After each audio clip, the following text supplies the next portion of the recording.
Hello everyone. So you all have completed one chapter of geography and civics. If you have not written in your copy, so take your time, complete your work. When school will reopen, I will definitely check your copies. Keep this in your mind. Now, and those who are not having the new copies, they will write in the which copy? Rough copy. Yes. And now today what we are studying history नाम सुन के ही bore नहीं होना है कि अब we will study history, हमें history पढ़ना है, ये बहुत बोरिंग सब्जेक्ट है, ऐसे नहीं. Bring interest in that. Suppose जब आप कोई मूवी देखते हैं, आप फिल्म देखते हैं, तो आप कैसे खूब सारे कैरेक्टर्स के दिमाग में रखते हैं. इससे पहले ऐसा हुआ था, नहीं ऐसे हुआ था. फिर कोई बड़ा घर पे बताया अगर कि नहीं उसमें ये था, तो आप तुरंत बोलते नहीं इसके पहले ऐसा ये केस हो गया था, ये इंसिडेंट हो गया था, है ना. क्योंकि आप में खूब इंटरेस्ट होता है और आप खूब इगरली उसके लिए वेट करते हो, देखते हो. Similarly if you will study history by the points, by the dates, you will never forget the history and you will score the marks. So bring interest, and it is a new session, new class, so learn some of the new things. History, it is clear from class 6th you are studying story of man. नाम से ही clear है history क्या होती है. A story of man. Now chapter first, when, where and how. when कब, where कहाँ, how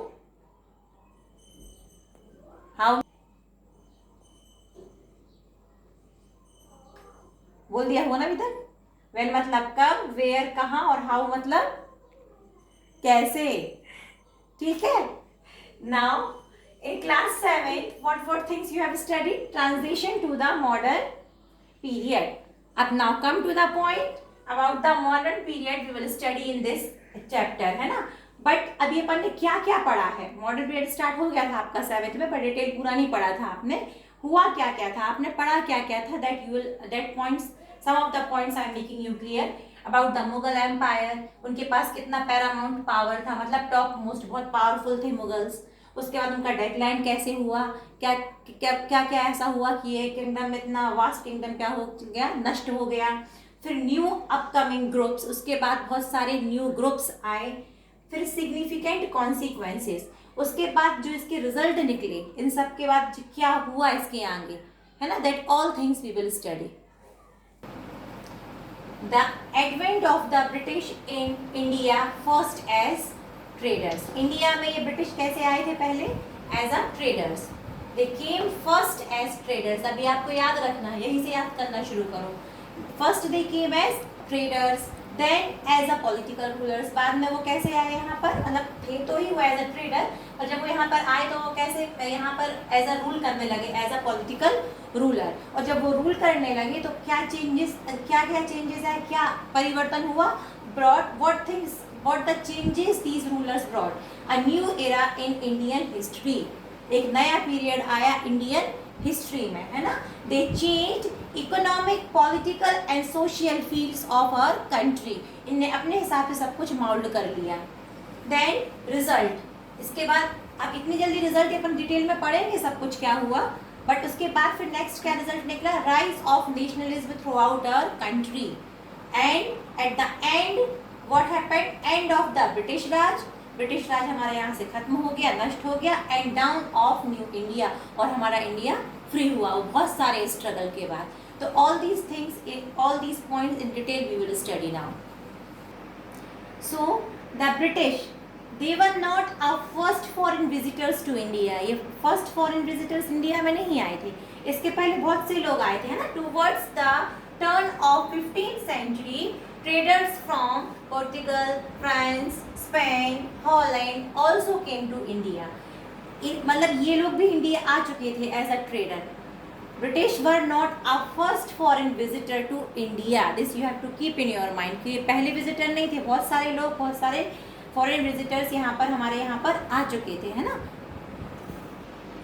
So why these foreign invaders which I have just now I said you they came to India, वो क्यों आ रहे थे यहाँ पर? Because they were lured by riches and immense wealth of the spice trade. क्योंकि ये इनको लालच आ रहा था, है ना. यहाँ की जो स्पाइस, जो मसाला व्यापार यहाँ चल रहा था, स्पाइस ट्रेड, इससे ये क्या हो रहे थे, अट्रैक्ट हो रहे थे. ये सारी वेल्थ वगैरह ये ट्रेडर्स को अट्रैक्ट कर रही थी कि हम यहाँ पर जाकर क्या करें, व्यापार करें, बिजनेस करें, है ना. French and Dutch in 16th century they led to flourish trade with us.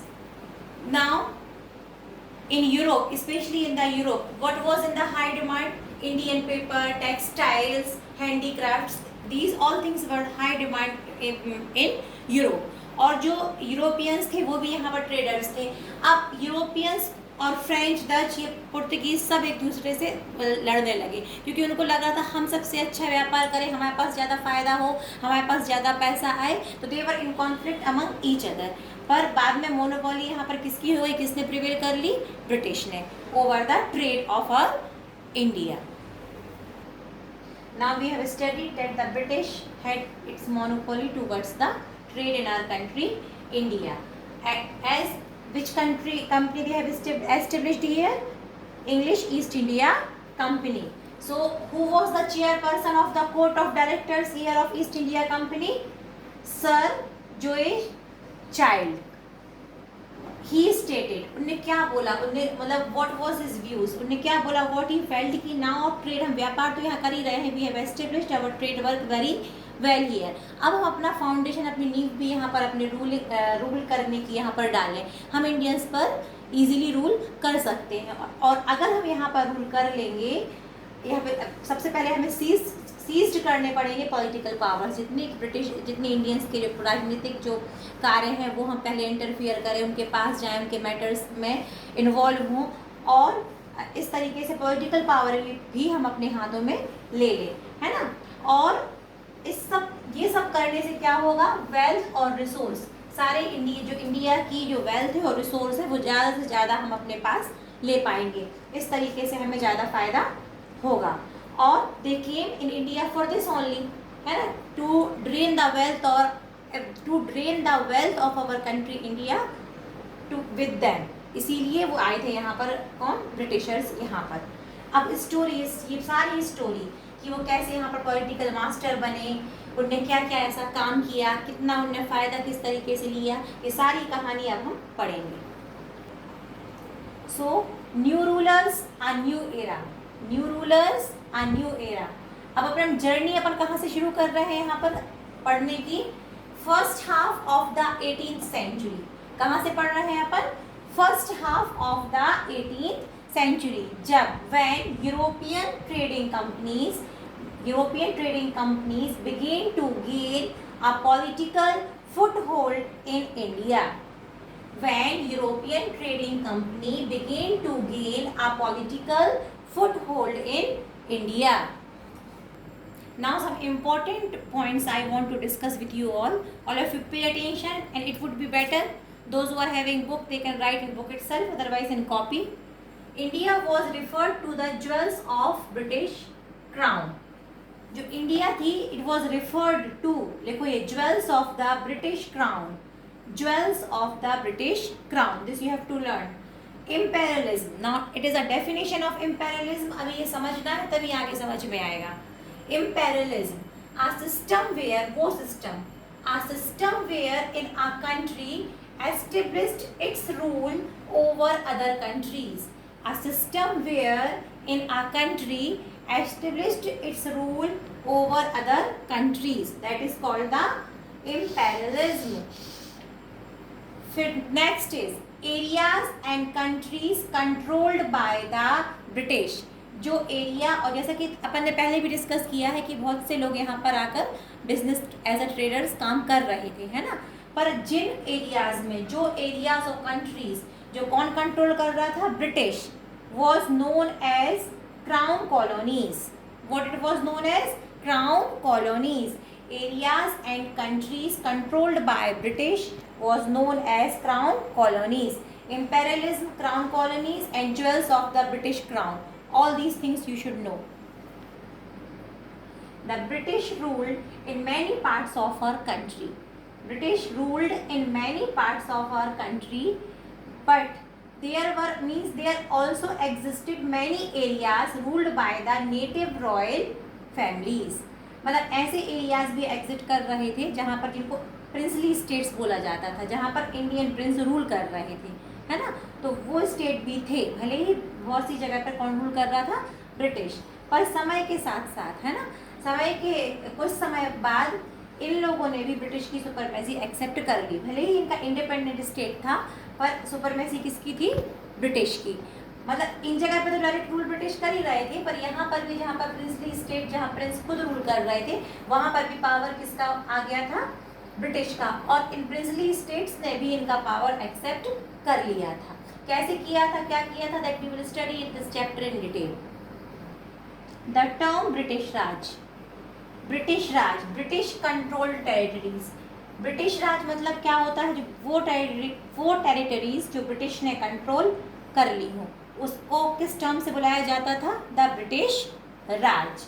Now what they built structures of distinct British character. उनने बहुत से ऐसे स्ट्रक्चर्स यहाँ बिल्ड किए, जैसे कि द बंगलो किसके लिए बनाते थे? वो किसके लिए उन्हें ये बिल्ड किया? The house of British officers.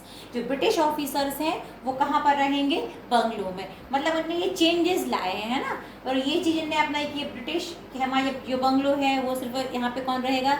सिर्फ ब्रिटिश ऑफिसर्स ही रहेंगे। उनका जो स्ट्रक्चर था वो अलग ही दिख जाता था, है ना।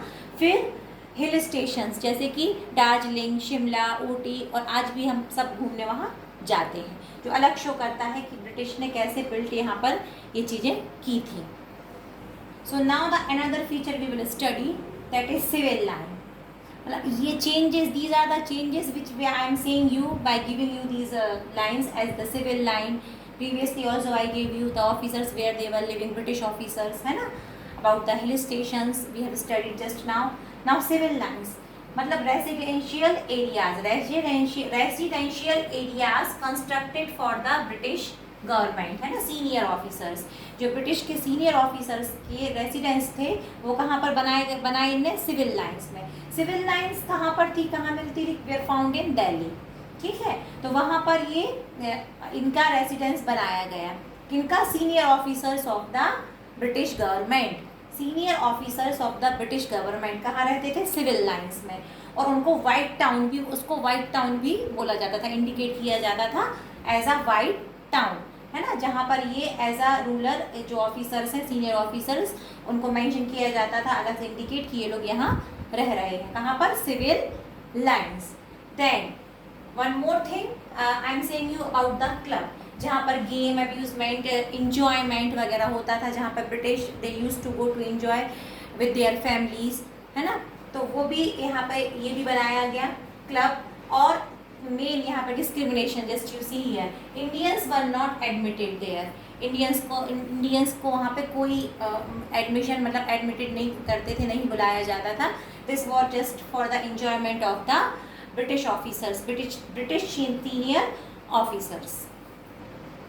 So now today what things I have discussed in this lecture. First of history, you all have to go through it, write all the points, and again I am saying, if you are having any of the problem, any of the doubt, you note down in the copy. When school will reopen, all the doubts will be cleared. But now study with interest. Remember, revise all the points of the history which I have given in today's lecture. Tomorrow what the changes Britishers did, what more actions they took, what were the events, we will study in next lecture, है ना. Maybe tomorrow, maybe day after tomorrow. Thank you.